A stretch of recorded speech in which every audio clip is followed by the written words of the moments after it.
தேவை எல்லோரும் பெறுகின்ற சிறந்த குடிநீர், இரண்டாவதாக பாசனம், மூன்றாவதாக கால்நடைகளுக்கு தேவையான குடிநீர்.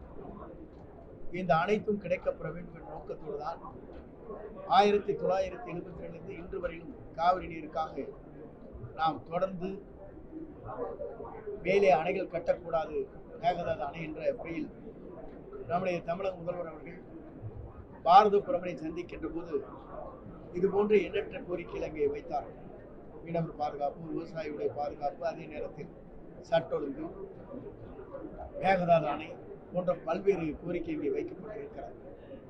குறிப்பாக நம்முடைய முதலமைச்சருடைய கனவு காவிரிக்கு வருகிற நீரை, ஒரு சொட்டு நீரை கூட கர்நாடக அரசிலிருந்து தவிர்க்கக்கூடாது, அனைத்தும் வழங்கப்பட வேண்டும், அதில் எந்த குறைபாடுகள் வந்துவிடக்கூடாது என்பதிலே அவர் கவனமாக இருக்கிறார்.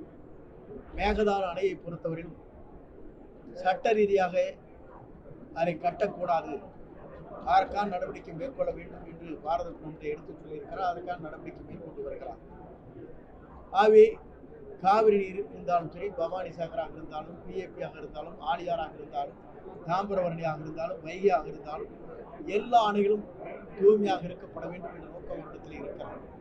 சாக்கடை நீர்கள் அங்கே எங்கெங்கே வருகிறதோ அதற்கான நடவடிக்கை விரைந்து எடுத்து உரிய தண்ணீர், சுத்திகரிக்கப்பட்ட தண்ணீர் இங்கே வருகிற போது சாக்கடை நீர் எங்கும் கலந்துவிடக்கூடாது என்பதிலே கவனமாக இருக்கிறார்.